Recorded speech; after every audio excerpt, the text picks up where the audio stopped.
is that we really, thank you. We really see that this is reconciliation in action.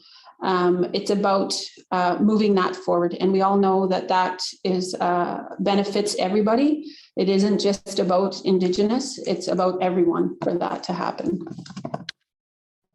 Currently, these are the options that would be schooling options in the Yukon.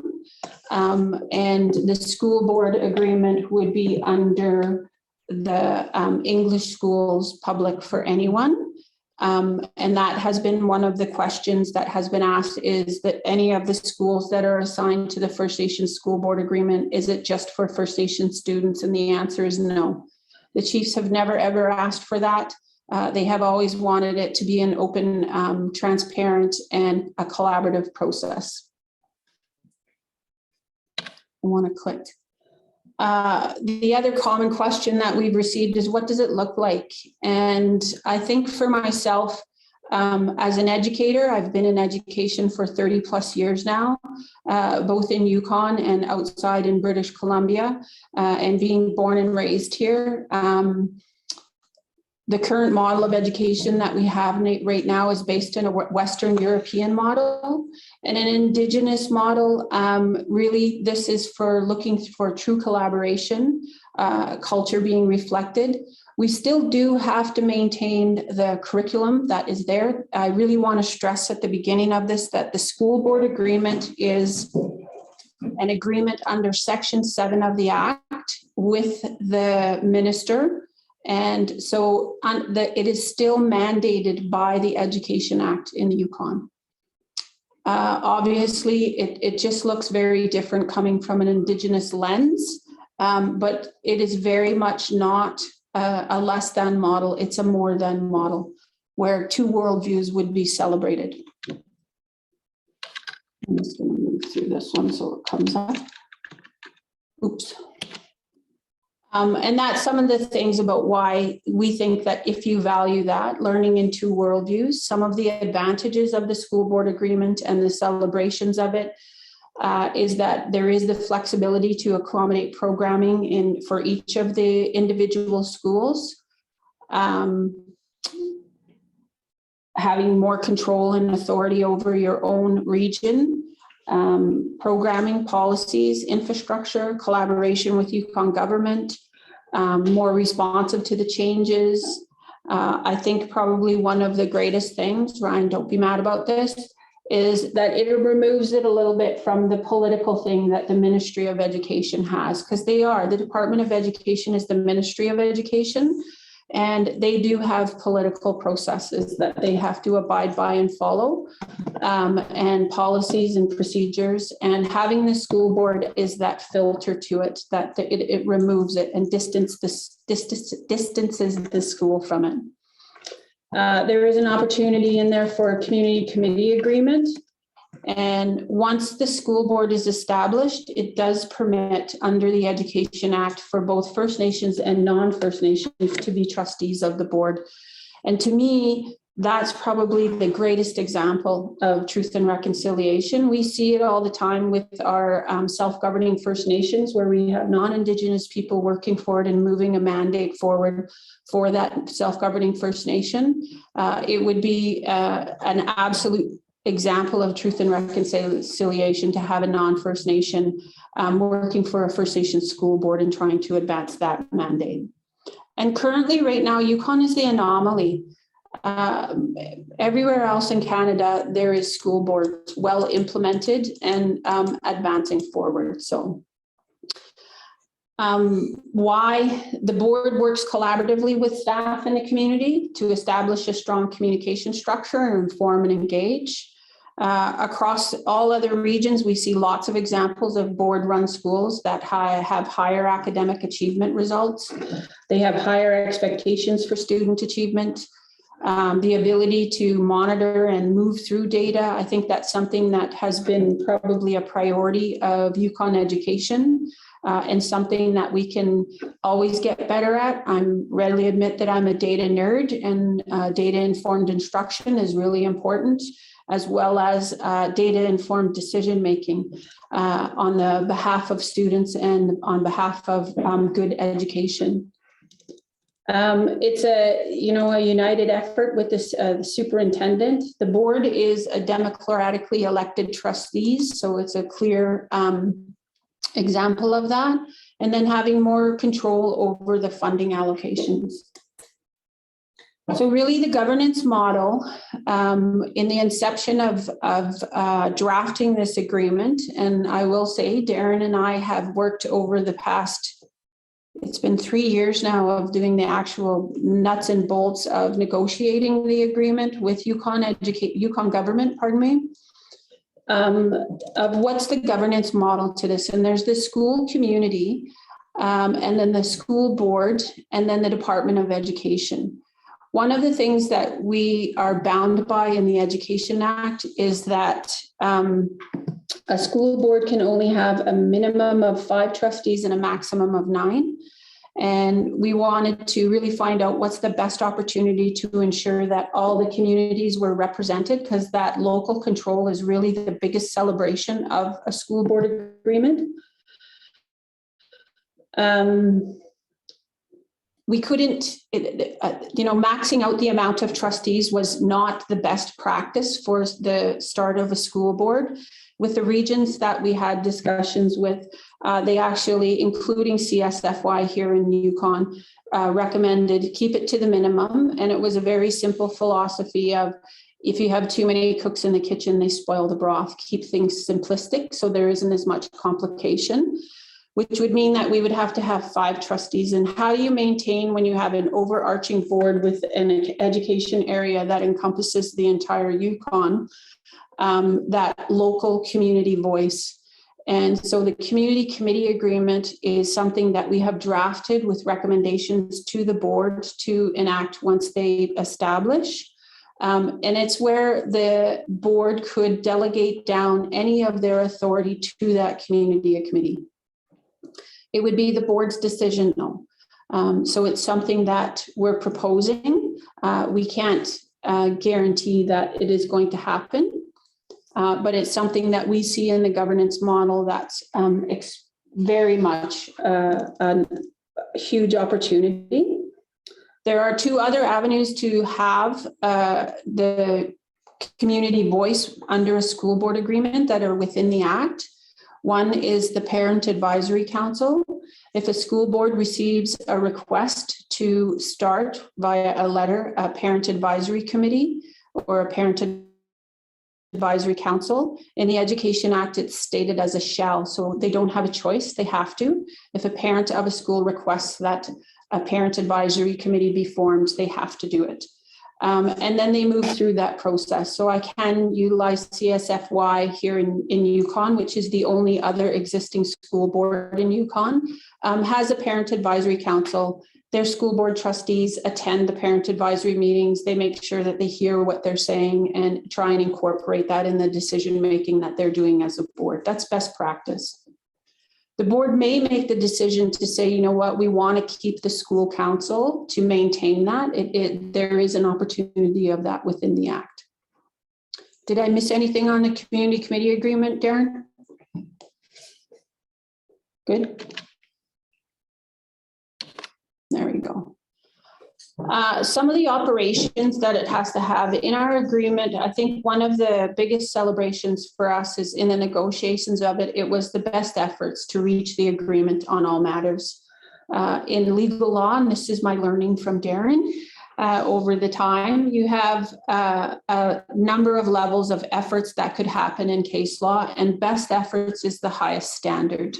There's reasonable, mitigated, a bunch of other ones. But best efforts means that both parties have done everything and exhausted all things, if there's anything that they don't agree on, before they would go to mediation. And it's kind of a point of pride that that is in our agreement, and that it's been signed off by Yukon government and the 10 First Nations to say we will always use best efforts. The minister and the First Nations School Board will develop a funding formula for their annual operations and maintenance budget. They also acknowledged that the Chiefs Committee on Education continue to engage with ISC for those regions that are moving on to a regional education agreement. They must evaluate the school board on an annual basis. It is up to them to appoint any vacancies for general elections. They must also develop and issue all the policies and guidelines respecting the terms and procedures for evaluation of the school board and its operations. And they must prepare an annual report to inform everyone in their membership how they do their duties that are outlined in the Education Act. And they can enter into an agreement with any of the Yukon First Nations. And it would obviously be with the minister and the school board for the provisions or the joint provisions of educational services or additional services.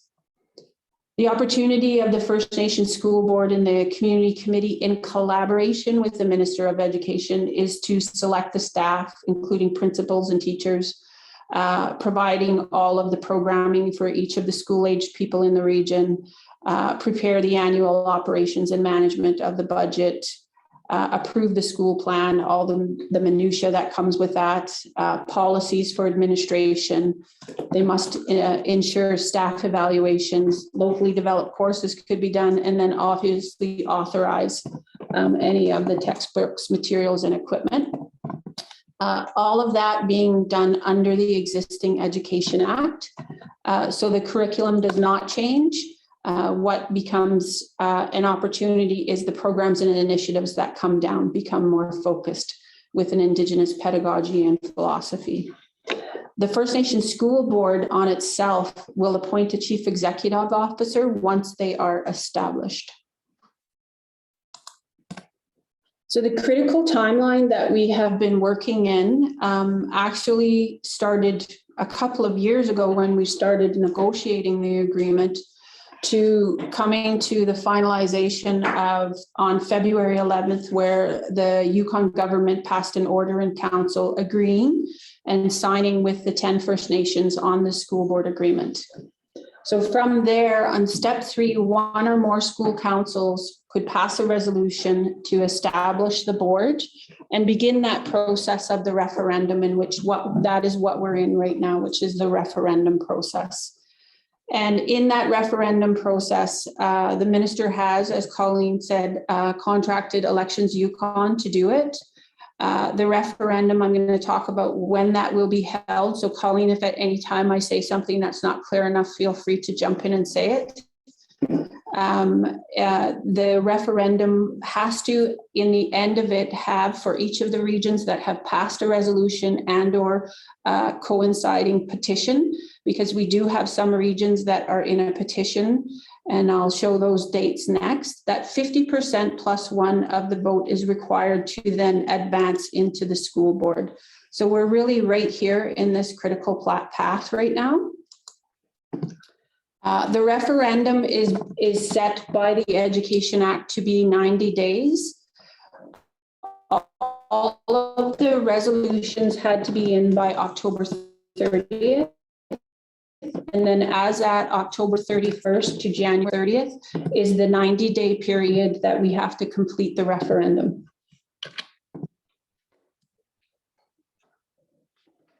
So the resolutions have been in, and October 31st was the date that sets that those resolutions have moved us into the referendum process.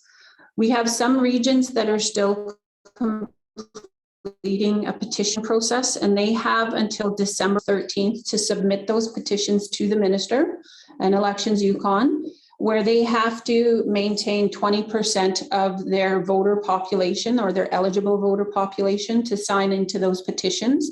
And that's an accountability measure in the Education Act. If a school council doesn't want to pass a resolution, or a parent community say, okay, my school council doesn't want to do this, but we want to move forth, they can actively put a petition forth. So there's that twofold to move it. It's an accountability measure in the Education Act. The petitions have to be in by December 13th, but the referendum process stays the same. The dates don't change for that. So they must complete it at the same time. or ended at the same time. January 5th will be when the mail-out ballots will be open, and then January 11th to the 27th is the voting period, and then January 30th is when the final tallying will be done. To be eligible to vote in the referendum, you must be a Canadian citizen, at least 18 years of age, and you are either residing in the school attendance area for a minimum of 3 months, or a parent of a child in the attendance area at the school. And the one caveat is if there is an elector that has children attending 2 separate schools from 2 attendance areas, they do have the ability to vote in both of those attendance areas. So right now for the referendum process, the special ballot will be from January 5th to January 17th. It is a mail out by request.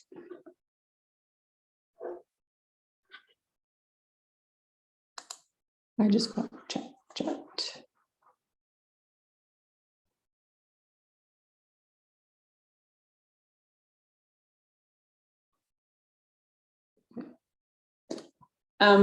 I just got asked to check the chat, and the question that is when it comes to the vote, about the attendance area for Watson Lake Secondary School. They provide education grade 8 to 12 from Lower Post BC. Will that community be given the opportunity to cast a vote? The parents that are in the attendance that have children attending that area will have the ability to vote. Did I say that right, Colleen?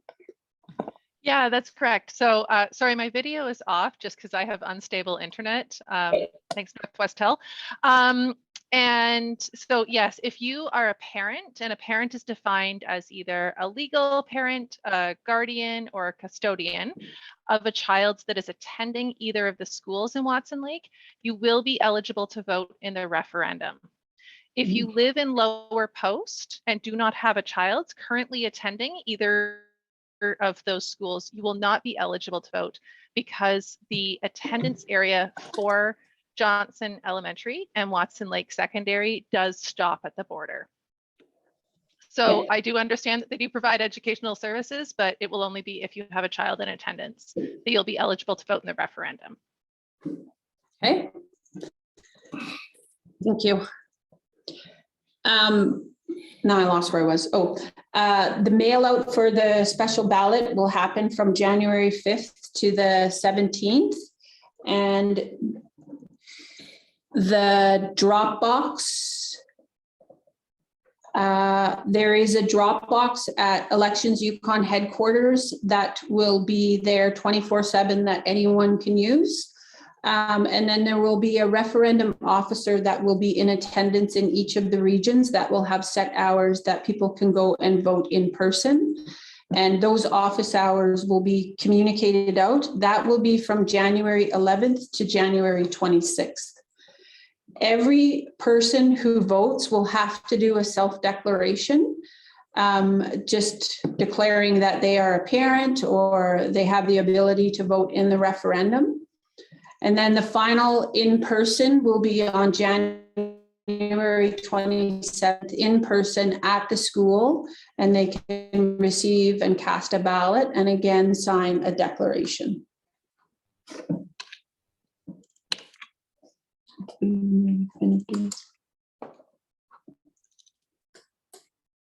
you go. Once the referendum is completed, we will move forward with Elections Yukon holding with the number of schools that have aligned up, or regions, pardon me, that have an aligned resolution and or petition, pardon me, and yes in the vote. Then we will move forward with the 5 trustees being elected. And the candidates in the first round will be residents of the Yukon whose ancestral language ties back to a Yukon First Nations language. Now, I had an elder just recently say to me, does that mean that I have to be a fluent speaker in order to vote? And the answer is No, it isn't about being a fluent speaker. It's language that we use to ensure that you have a Yukon First Nations ancestry. In the next round of trustee elections, it will be any parent of a child that is attending the schools that are assigned to the board, as well as any person who is of Yukon First Nations ancestry.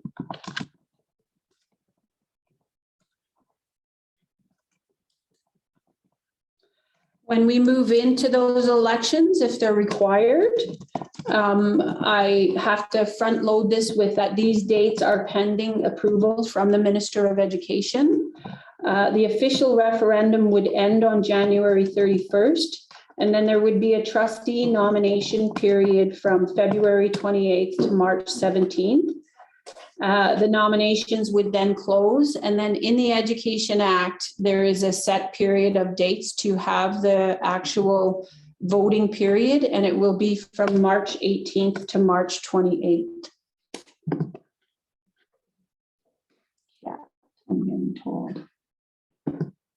The cycle of trustees, someone's just asked. The cycle of trustees is going to be 3.5 years. So the next round of trustees will be in 2025.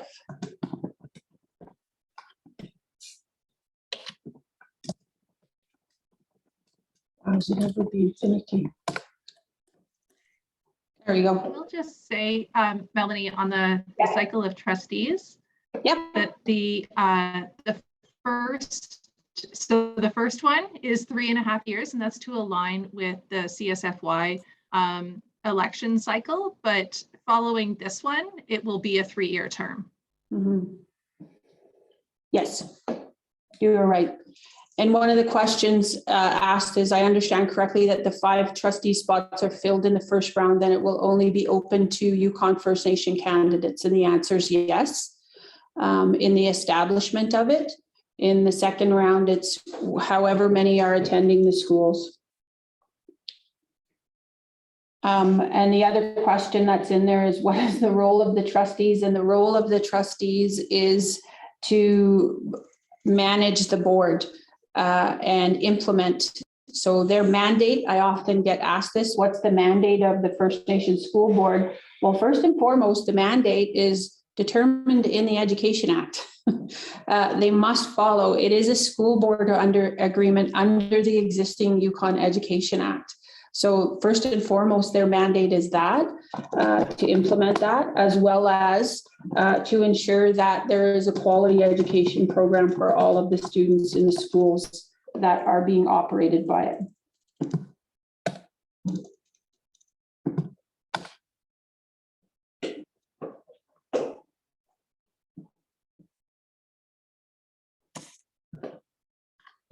I'm being told there's a question above that.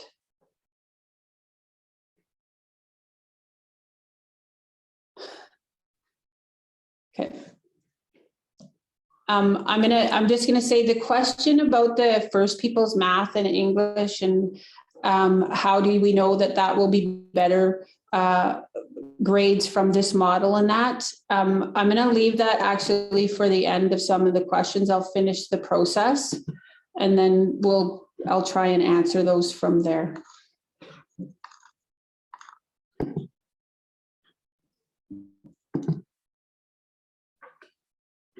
Okay.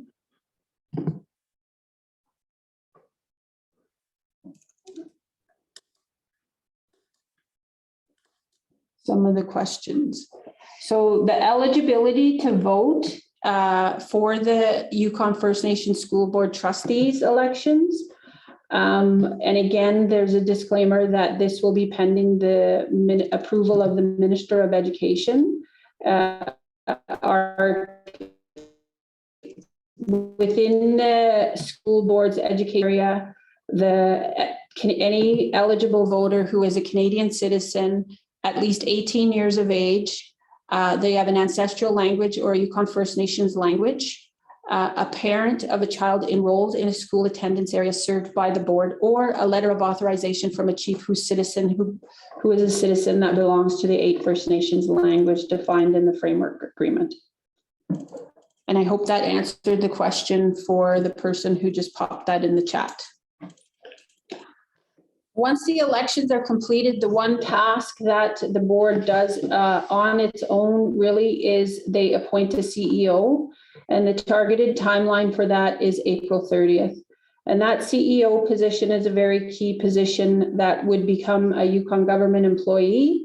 They act as the key point position to in the role of pretty comparable to a superintendent or ADM, managing the schools, ensuring that the implementation of their programs and initiatives maintains, and then working with Yukon Education. So they're a key point position. And then it is up to the board to do the next two steps, which is to work with the minister, Yukon Education, to negotiate their funding allocation, and also appoint, moving through if they so choose, to do the community committee agreement, and then work with their operations and management of what they will do within their schools. So I think at this time, there's quite a few questions that we do have that have been frequently answered questions that I'll go through. But I think what I'm going to do is I'm just going to open up where people can, I see lots are putting it in the chat. But Adriana, I'll leave it that you can tell me or say who has got their hand up first, and we'll just call them out to talk. I'll go through some of the questions on the chat. There's one that says, what happens if a school community parent advisory board feels that their specific needs are not being represented? You board and would prefer to opt out. Is there the ability to do this? That's something that's come up a question quite a bit, and that will be something that the board will have to draft once they start in their policy, as if they have some process to have a school opt out of it.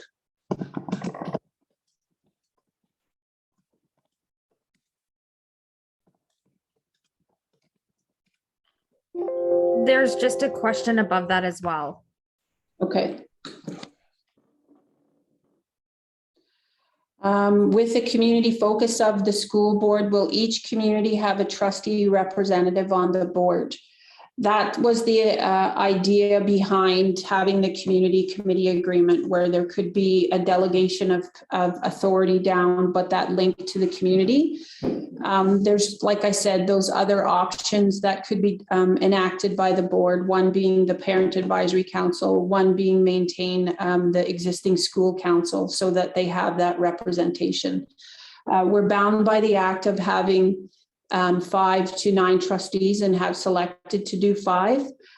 Those 5 can be from anywhere in the Yukon. So we can't guarantee that every community will have a representative, other than to utilize the community committee agreement and or parent advisory or maintain the school council.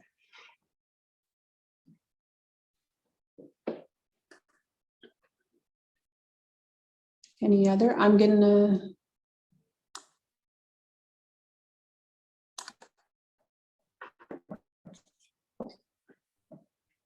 okay. I'm just trying to go down through the chat. Adriana, which question are you talking about? No, you got it. That was the one. Because I think I've answered the ones that are up above already. You got all of them. Okay. Yeah. Okay, good. Okay, good.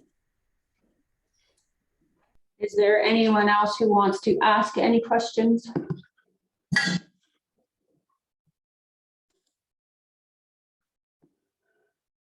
There's another one in there now. Mm-hmm.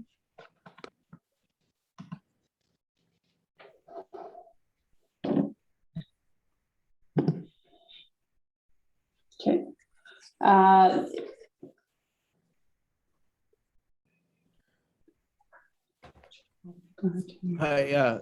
I think I can jump in and okay.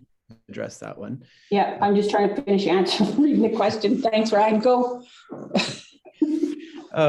Now that the resolutions have been passed and the referenda process has been triggered, it is absolutely time for community consultation to begin finding out more information so that communities feel well informed to make this decision.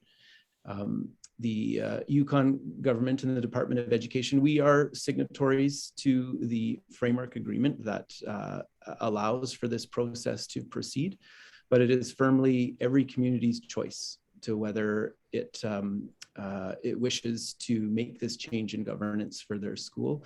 And our goal going forward and our role going forward is to help make sure that communities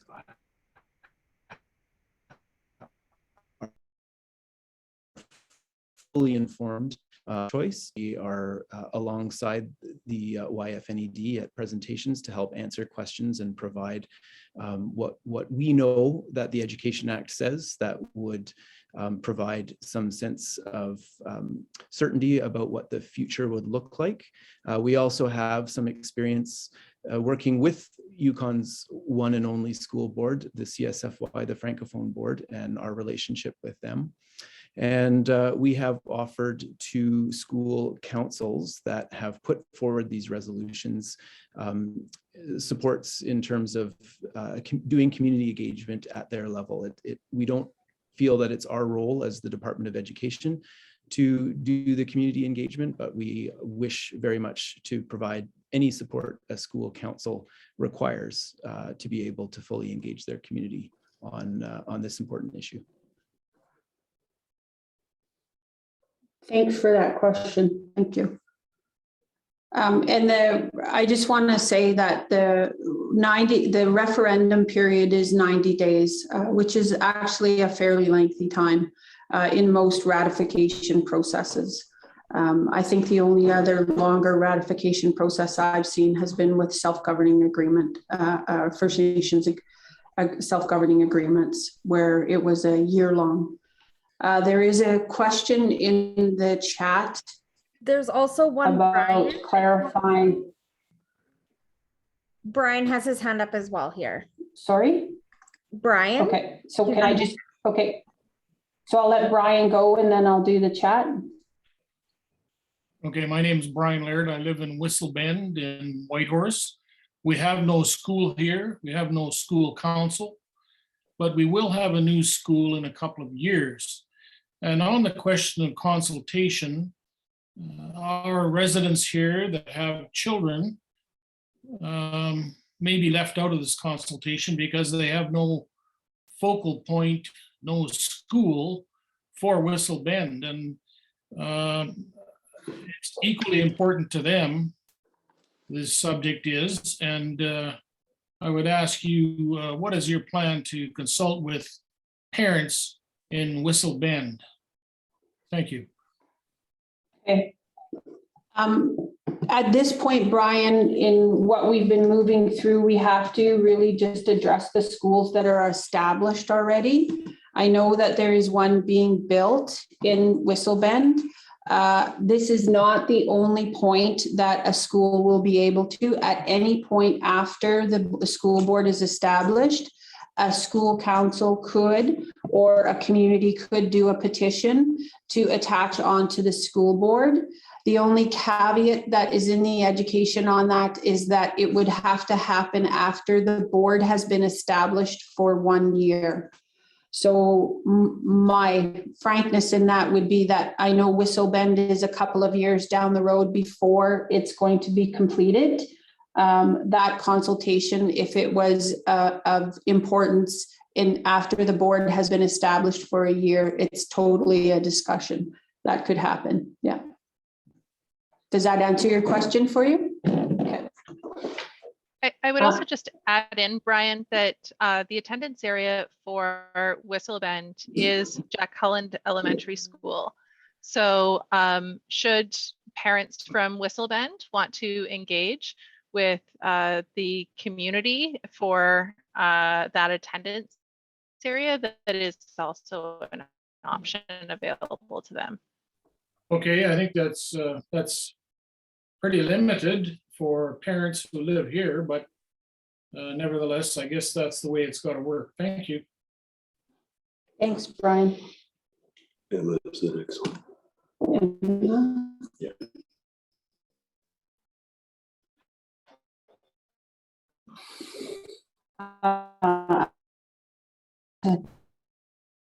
Not sure, Jamie. It's going to be up to the school board to create its own protocol to have a school request to be removed from its jurisdiction.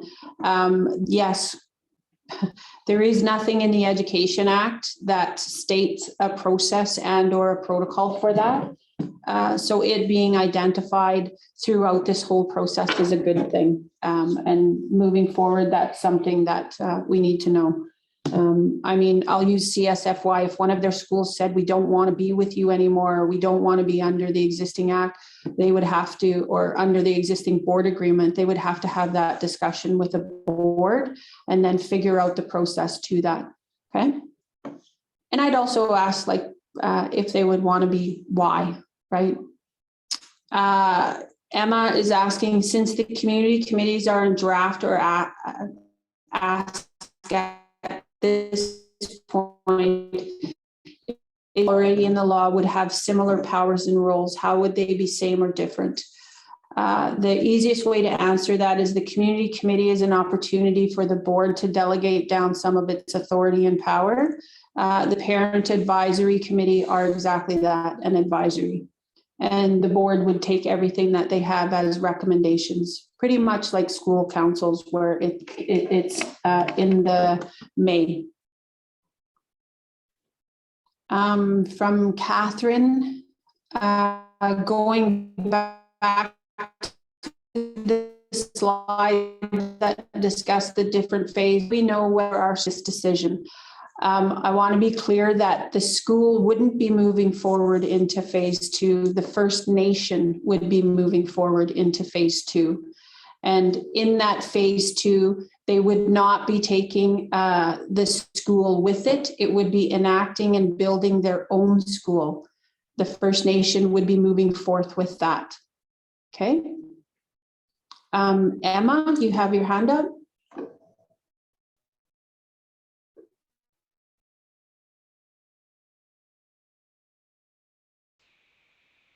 Yes, sorry, we're just doing Yeah. math on bedtime. Sorry. If it just sounds like, and I just want to understand, if there are no community committees approved, or I don't know whether you can speak to like the likelihood of those being approved, then it sounds like the school council would be removed, like that wouldn't be in the model anymore, and then there would be no one that the board could or would delegate those powers to. Mm-hmm. Okay. It would be up to, if the community committee goes forth, the community committee agreement, it's up to the board to decide on that process. And in the act, it does state that the board can maintain having the school council operate. So it's really going to be an optional thing. And I think once those schools that are hooked on to the board, that's going to be a conversation. We have to recognize, even as we've said at the beginning, this is a change process. And so the path has never been done before with the First Nations School Board Agreement, but it has been done with the CSFY within Yukon. So parts of that path are pretty well blazed and there's really good processes to it. There's no reason to reinvent the wheel. Some of the examples of that would be the funding created and through the community committee agreement, and it's a change process. So there's going to have to be communication of that with the respective region and the school, and that starts as soon as the board's established. I can come up with lots of scenarios of what that will look like now, but we have to really hold fast to the fact that the board has to be established first. I'm going to start moving through. There's another one from TJ Grantham. Everyone does not have access to a computer or Zoom meetings. Will there be a mail out with information to our community members? Will there be in-person meetings? Right now, TJ, what has been set are Zoom meetings. There has been for St. Elias 3, they had one Zoom meeting already and they have 2 more. They do have a flyer that folks are going around and they're going to be delivering with information. You can also access, and we've been advertising it, as well as Yukon Government or Yukon Education on our website on frequently asked questions and some of the information that's the facts of the school board agreement are posted on our websites. With the current restrictions, we have to work with the various regions to ensure that we're following those restrictions. And as you know, we just recently heard from the Chief Medical Officer of Health that they've lifted some for having in-person meetings. So we just have to have the conversation with St. Elias and Champagne and Asiatic First Nation to see if they want to do a in-person meeting. It's going to be up to them to facilitate and bring that together, but the school council could also talk with Yukon Education about it if they want to facilitate a community meeting where it's in person.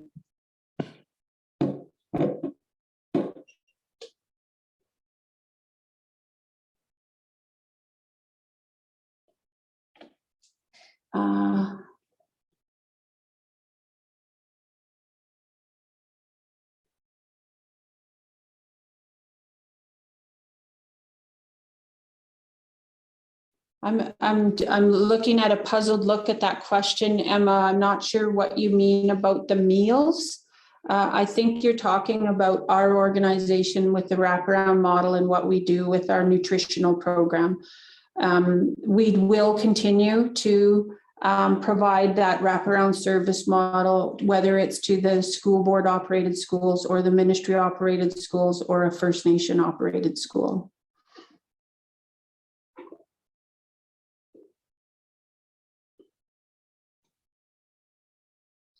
And Janet has asked at this time, which schools are currently going to a vote?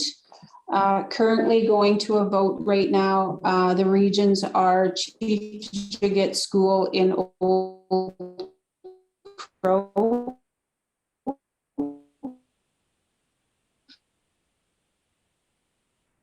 Watson Lake, Grey Mountain Primary here in Whitehorse, St. Elias in Haines Junction, have all passed resolutions. In the petition process right now are White River First Nation, Takini Elementary, who am I missing? J.V. Clark in Mayo. And I think that's all of them, right? That are in petition. Yeah. Yeah. And I think there was, did I get it right, Colleen? There was also a request from Hidden Valley Elementary for a petition. Yeah, that's from Hidden Valley and Robert Service School, but we haven't heard an update one way or the other on that. Yeah. Thank you. Kim is asking, in the literature distributed at the school, it says higher expectations for student achievement. Was there an analysis for each Yukon school to determine each school level's current level of achievement? Similarly, the handout stated higher expectations for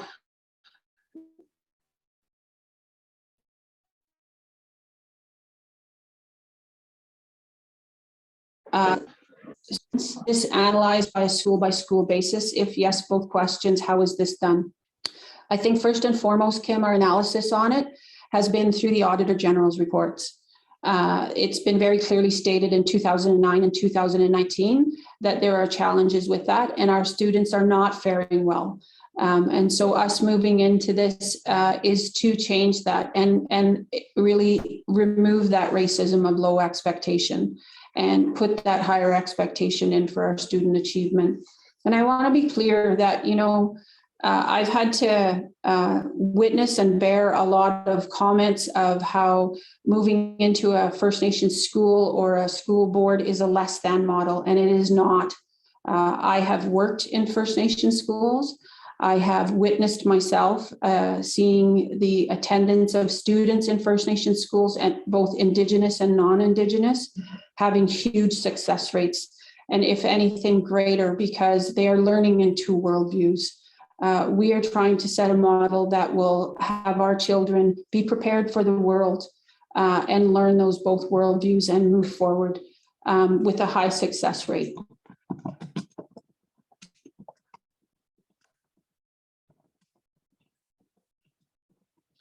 Megan and Ryan are asking the question of how will this affect funding for the individual schools? Will this mean more resources for the schools or the same? The funding formula has to be negotiated by the school board. So I'm going to use an example that Mark Champagne from CSFY gave me to talk about, is that within their funding formula, they get their envelope of money, and then it is up to them to decide how they implement and utilize that in their region, and they have more flexibility. So one of the examples we talked about is his school said, we need more EAs. So they can provide that. The board can say, yes, we can provide that, but they have a finite budget that they have to work in with whatever that is negotiated at.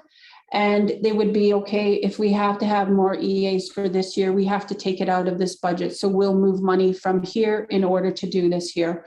They will have the flexibility to do that. So that's really how the funding will work within it. It is by far more flexible than what the current system is. There is access to more resources that we will have opportunity to with the federal government. We also know with the Indigenous Languages Act that will be start their implementation next year. There will be some top-up funding that could happen there. And the board can also make an agreement with any other entity, organization, and there is opportunity there.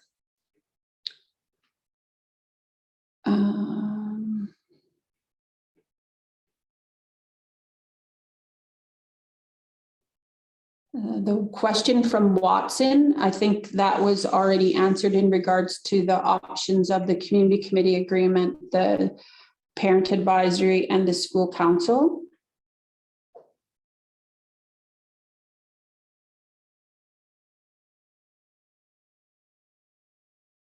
Darren, do you want to, I'm not sure, TJ, maybe if you want to clarify your question of referring back to Catherine's question, because it seems like it's only a partial question there.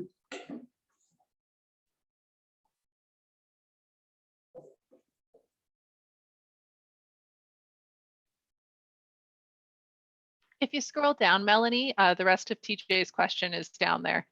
Okay, thank you.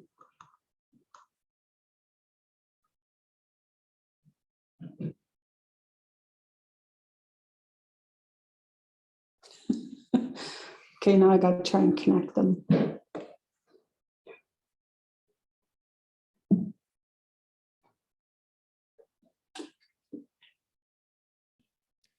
Again, I can probably weigh in and address that one. Yeah. When school councils become boards, the government of Yukon continues to retain the assets, the physical plant of the school. And in our current arrangement with our Francophone school board, we continue to own and maintain the school for them. But that is something any board could engage in a negotiation with the government, would be to transfer the asset to be under their control. So that is an option for the board. That doesn't relate to the phase 2 situation that Melanie mentioned in terms of Yukon First Nations under their self-government agreements. If they were to draw down control over education, then there would be the need to provide a facility, and there are a number of different options that would be available to a First Nation if that were the case. There's a question specifically for you, Ryan, from Juliana in there as well. Support communications. Yeah, we definitely, like I said, our commitment is to support school councils right now that have passed barriers, and those who have students going to the school are fully informed. I do understand that, especially for those that are moving forward with petitions, a school council isn't necessarily in the position to put that community engagement forward. And in that case, we would probably have to engage in some conversation with whoever the proponent of the petition was, about what the next steps would be in terms of making sure that the electors in that attendance area are fully informed. So it's not I don't have a blanket or a prescriptive answer. We would have to take that on a case-by-case basis. Thanks. Emma, I'm just going to go back, and I've connected the dots now with your food question. And I think that's on the slide. And food is integral with Indigenous, that we have peoples that we have access to that. So I'm going to utilize our organization right now and what we do with our wraparound service model. Nutrition is one of those core components. And so we ensure that every Indigenous student in the territory right now gets 2 healthy meals a day. And that's along that philosophy. And I think that's one of the philosophies that the school board agreement and the school board will be trying to adopt to ensure, because healthy kids, well-fed, they're learners at the table. So that's what I think that's what that's alluding to. Lisa, what does learning in 2 worldview looks like? I'm going to use myself, and I'm going to use Ryan as an example in this one. Ryan, I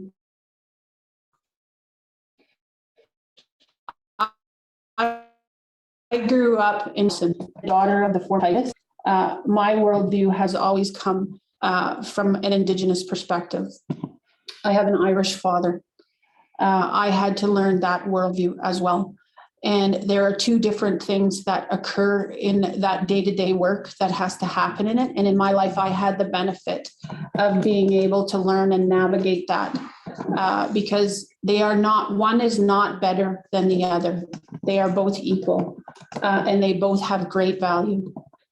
And being able to be versed in both of those worldviews, and I go home speak very differently. And sometimes as a child in school, when I would say whose own is it, and that's fully understood within my family, I would be corrected and or demonished in school because I wasn't speaking properly, but I was actually speaking a very valid language that we utilize at home all the time, and I utilize it now as an adult to communicate.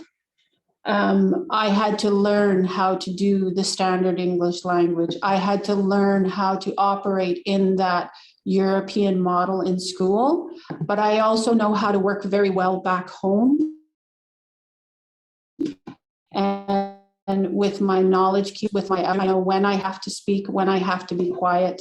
And I can tell the story of when I went to university as a young lady, fresh out of high school and going to Vancouver. I was on Vancouver Island and I observed these going to feed these rabbits, which were basically domestic rabbits, carrots. And it was my moment where I had identified in my life that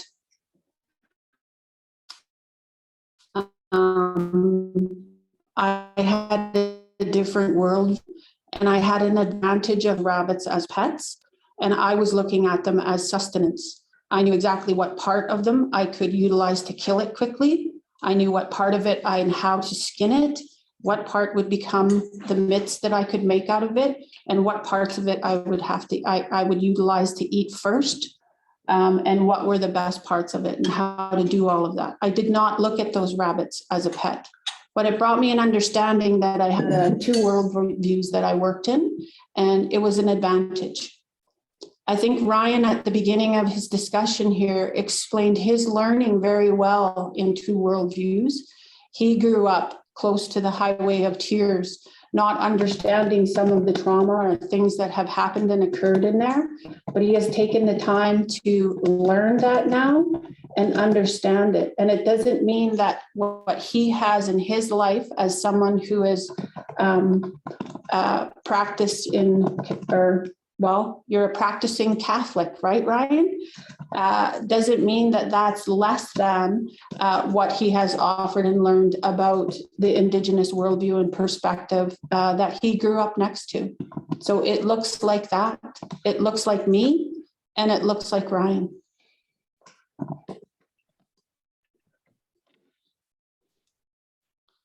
Emma, you asked the question, is there extra funding being promised for supporting the structure of this governance model?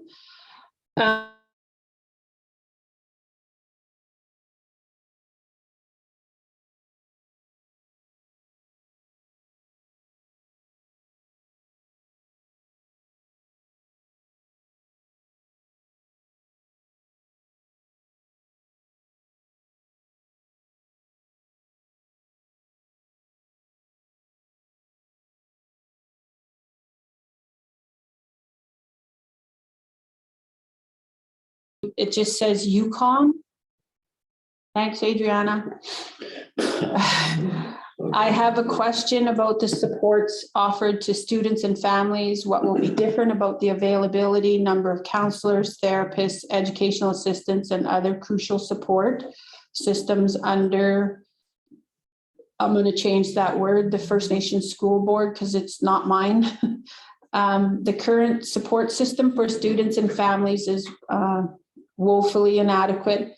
Maslow's hierarchy tells us we need our students' physiological safety, belonging, mental health needs met before we can move on to academic success. How will the new board improve on the current situation?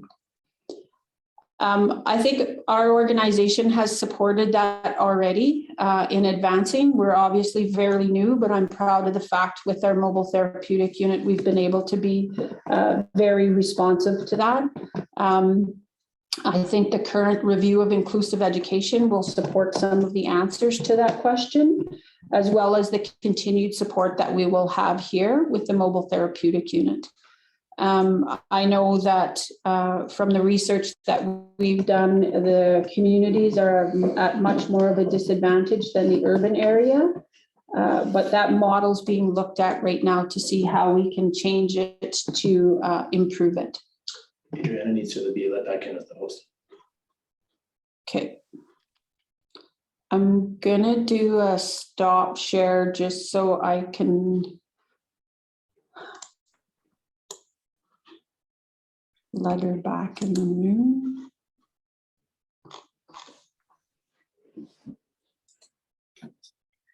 I'm in the room. I'm just not a host anymore. I know I got it. I just did it. Thanks.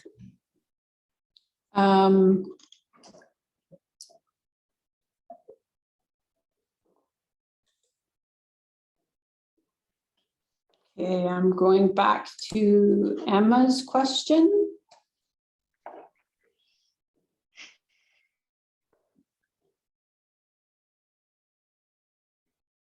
No, I'm not saying that the Emma, in your question that, and it's not rude. There's no such thing as a bad question to me. I'm not saying that YFNED currently under the Jordan's principal funding that we do have, we're mandated to provide that to the Indigenous students across the territory. I have to say that. But I know all of the regions are providing that to whoever needs it within their school, because not all students do need it. From the Indigenous philosophy and pedagogy, that's an important factor that has to be implemented, that we provide a nutritious environment as part of the service to the students.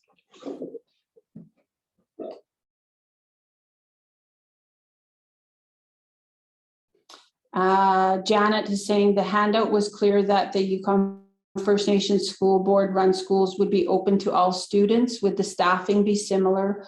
Hoping to have a diverse staff working at the school. This is one of the frequently asked questions that has come to us. There was some staff that, we talked with them and they said, are we all going to be fired if we go under the school board? It's an existing agreement in the Education Act, and the collective agreement that Yukon government has with the Teachers Association stays established. all of the teachers in the schools remain government employees. And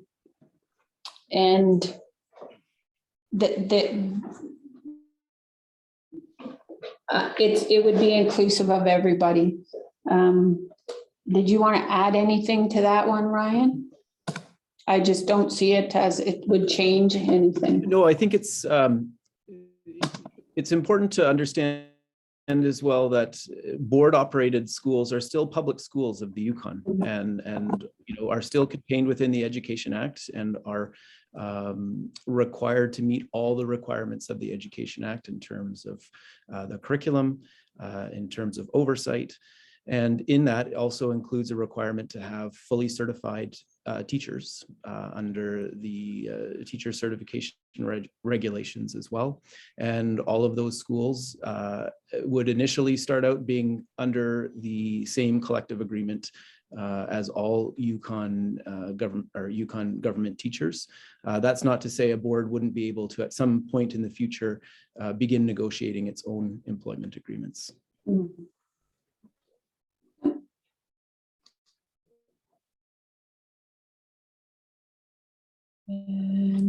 I think I don't have any more in the chat. So are there any other questions?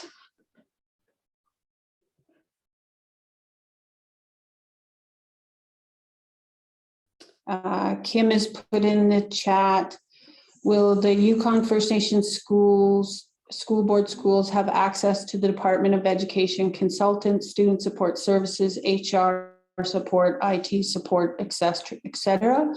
And the answer, I'll keep it simple, Ryan, is yes, right?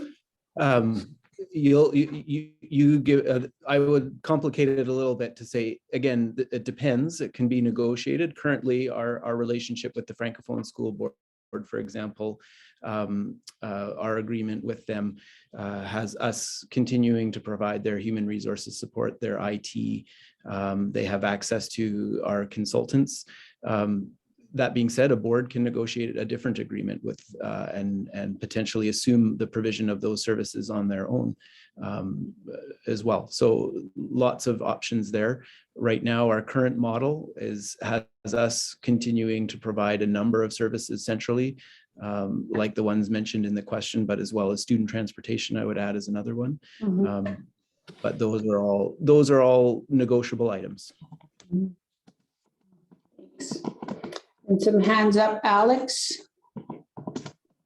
Good evening, everyone. Thank you for everybody partaking in this, all 62 people that I can see. I got a question that, is this going to be up to the public consultations within the community? Because like was mentioned earlier, not everybody has internet. Not everybody pays attention to the e-flyers and everything or listens to the radio for all this. But I mean, if we do put up posters and we spread stuff vis-a-vis Mogus and Telegram and the communities, we do get a good participation. I mean, we do have a lot of people here interested in education and how it's delivered and what they expect from me or Desmond Council. So is there any plans to take this out to communities in person, given that there's still COVID restrictions? I mean, we always have to keep COVID restrictions on our mind because it's not going away. It's a once in a lifetime pandemic. So just want to know if this is going to be taken to the public in communities, because yeah, good fish. Thanks, Alex. Right now, the communities and regions that have passed resolutions and are in petition process are the regions that are focusing on how they want to do, and they're the ones that are leading and telling us how they want to do that. So when we first went into this, there was the serious restrictions, no community movement. So a lot of them have been stacked up as Zoom meetings and paper flyer information that's being distributed in the regions. We did get today, some of them are starting to say, okay, now we want to start setting a community meeting. We know that it's Christmas, so I also know that our latter part of December and early part of January are looking quite busy with different community meeting requests that are going to be coming. So it is. But I do know for Teslin, there is no resolution or petition. So and I'm not saying this disrespectfully, it is not, we are not focusing on that right now. We're focusing on the regions that have resolutions passed, because once they have moved forward, because the next ability to move into the board will not be until the 23-24 school year. The consultation and information of that could happen after we get through this critical referendum process time. And then during the actual trustee election, there will be a concerted effort of going out and explaining what that is like for the voting and components like that. So, and I'm just gonna say now, I'm appreciating everyone just being patient, because we are trying to navigate both the chat with a lot of questions and then people's hands up. So I'm gonna, Lisa, before I go to you, I'm going to Emma, who had her hand up. Hi, thank you. I feel like, I'm sorry if I missed this. I had asked a little while ago about the what the difference was, what First Peoples Math and English were, and I didn't know if you had sort of addressed that when you were talking about the two worldviews, but I didn't feel like I totally. Yeah. Thank you. First Peoples Math and English are curriculum within the BC curriculum that's utilized. It's very well known and sourced throughout BC and can be used. I know that we do First Peoples English, and we're just really starting to get some of our folks versed in the First Peoples Math. And it's really taking those same curriculum outcomes that are guided in math and delivered in an Indigenous perspective. So meeting some of those outcomes. I'll give one example from one of the lessons in First Peoples Math is on cranberry picking, and they link it with multiplication and a bunch of other mathematical concepts in it. So it's not, honestly, it's not new. It's an option that's been here for quite some time. Ryan, which schools are operating First Peoples English this year of the high schools? I'm pleased to say that every grade 11 student in the city of Whitehorse who enrolls in their English 11 required course is taking English First Peoples 11. This was the change that the Whitehorse High Schools made a few years back, but it's also offered at the grade 10 and the grade 12 level as well as an but that's been the standard grade 11 English course that we've been delivering since, for at least the last 3 years. So was that sort of First Peoples literature, or I'm just sorry. Yeah, totally the outcomes and the requirements and the rigor of that course is identical. One might even say higher than kind of the standard traditional English course, because it marries, the traditional outcomes of in terms of reading and writing and representing, but with Indigenous literature, Indigenous themes and worldviews, and so it's and really gives us a unique opportunity in Yukon as well to embed that learning of English language arts into local literature, local contexts. So it's a very engaged course. And it meets every, it meets university entrance requirements. There's nothing less about that course. And like I would argue that course is probably more relevant to our Yukoner students in many contexts. Thank you. It sounds really interesting. And also I just want to say, maybe I came across rude, but I didn't think that there would be anything less about it. I just wasn't sure what it was, but that sounds. Thank you. Thanks, Emma. Jocelyn is asking, what is the ability to evolve curriculum and expectations? Will there be an ability to build more wellness and emotionally competency for students? The curriculum is, this one, I'm an educator, and everyone thinks that curriculum is static, and it's not. It's always evolving. It's always changing. It's education. We have to move all the time with the things that are changing. So even I know 5-6 years ago, when everyone in Yukon was hearing about the new curriculum, it really wasn't new. It was just a change in how it was being delivered and organized. And a lot of it was just being moved around of where they were going to deliver it. Curriculum is always evolving. It's always changing on an annual basis. So that will always happen. And I would say in any school, this is not bound to the First Nations School Board agreement. Any school, whether it was a public, private, First Nations, French, Catholic, there is always an ability to build more wellness and emotional competency in students. It's about the people that are in the room driving it to make sure that they're there to do that. And I think in these times with what has happened with COVID, I think that's all in the forefront of everybody's minds to do that for not only our children, but our families.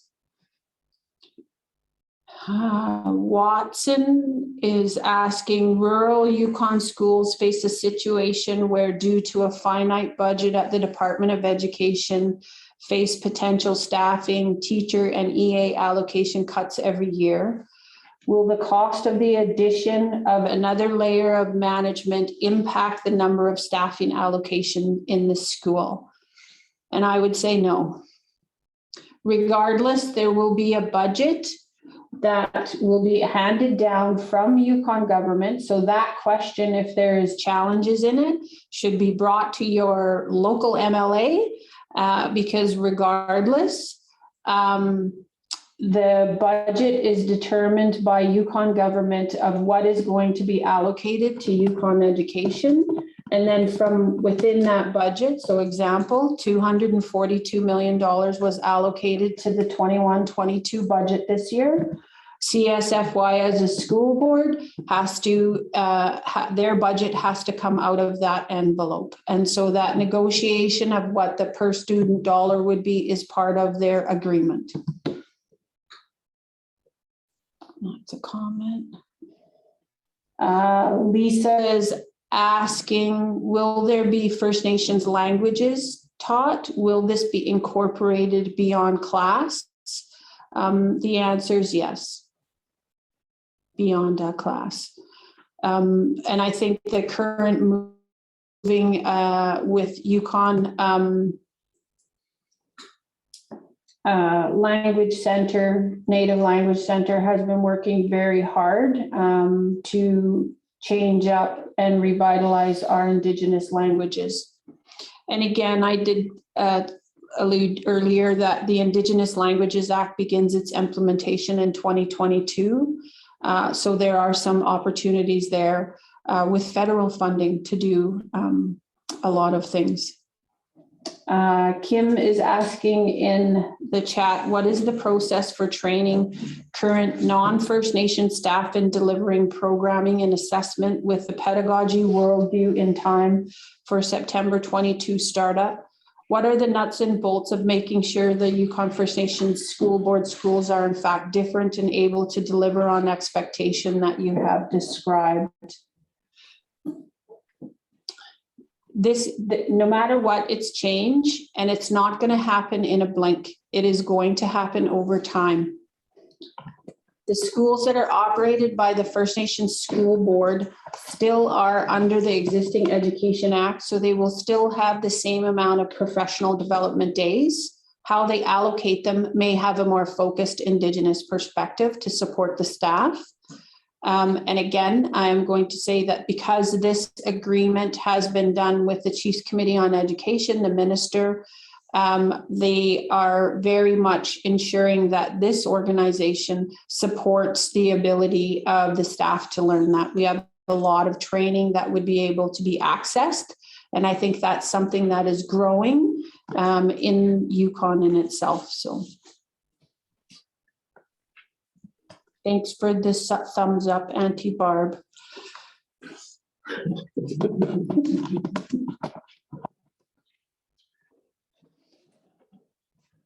Are there any other questions?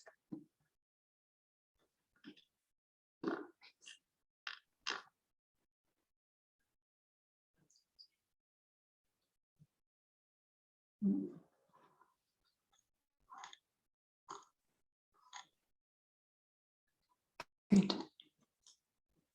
Okay, well, I gave it the long enough Zoom pause. If there are not any more questions, I'm going to say thank you very much for taking the time to hop on and be very respectful about asking these questions on it. I can also, oops, sorry, Jean, is that your hand up? Yeah, sorry, Mel, can you hear me? Yeah, I can hear you. Hi, I just had a quick question. When it comes to the referendum vote that happens, is there a certain number of the population that have to vote, or is it just based on the 51 or like 50% plus one of who votes? It's 50% plus one of whoever votes. So the easiest way to explain that is if 3 people voted, 2 of them would have to have said yes. Yeah. So it's 50% plus one of those that voted. Thank you, Mel. I just wanted to make sure. Okay. And I just want to note that if you do go to at yfned.ca and you go up to the top there of our banner, there is a specific thing that you can pull down about the school board that will have all of this documentation. You can feel free to email me. There's a contact on there. For myself, it's melanie.bennett@yfned.ca, and we will do our best to answer all of the questions. I'm not doing this alone. It takes a team. I know that Ryan is also, the Yukon Education has up on their website as well on yukon.ca a number of frequently asked questions. And they will also be facilitating some of the information sessions. So there's going to be more than one opportunity. And I know how it is. It's like an interview when you go in and you're listening to everything and you're trying to generate or listen and answer. Questions come up later. So please feel free to send those off to us and ask us. We will be posting the recording of this on our website and any of the others that we have done. And there are more community meetings that are coming up via Zoom. And then we will also be posting through our website and through our social media when some of the in-person will happen, where they will happen. And a lot of the other regions are discussing now about opening up their Zooms. So it's not just from the regions. And we're trying to help that because we have a large account with Zoom and can hold up to 300 people on the account. So we're trying our best to get the communication out there as much as possible. And if there are no other questions, then I am going to say thank you very much on a Thursday night for taking the time. And please stay safe and greatly appreciated. Thanks, Ryan. Bye-bye. Everyone, good night. Good night. Thank you. Good night. Good night.